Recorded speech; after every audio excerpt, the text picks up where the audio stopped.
দুইটা সময় তওবা করে লাভ নাই। একটা হচ্ছে মৌতের যন্ত্রণা শুরু হয়ে গেলে, মৃত্যুর যন্ত্রণা শুরু হয়ে গেলে আগে পা থেকে শুরু হয়ে আস্তে আস্তে গলার দিকে আসে।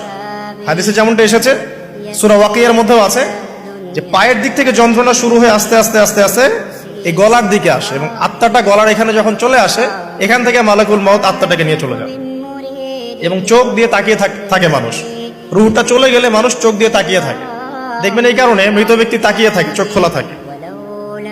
এবং তখন আসমান থেকে সিঁড়ি নামিয়ে দেওয়া হয়, ওই সিঁড়িতে করে আত্মা চলে যাচ্ছে, ও তাকিয়ে দেখে যে আত্মা চলে যাচ্ছে। এবং মানুষ মারা যাওয়ার পরে চোখ জীবিত থাকে অনেকক্ষণ। মেডিকেল সায়েন্স যারা পড়েছে তাদেরকে জিজ্ঞাসা করবে, মানুষ ডেড হয়ে গেলেও চোখ দেখবেন আরো কয়েক ঘন্টা, হয়তো আরো নির্দিষ্ট একটা সময় পর্যন্ত চোখটা কিন্তু জীবিত থাকে। এই জন্য চোখ বন্ধ করে দিতে হয়। যাই হোক, যেটা বলছিলাম যে মৌতের যন্ত্রণা শুরু হয়ে গেলে তওবা করে লাভ নাই, তওবার দরজা বন্ধ।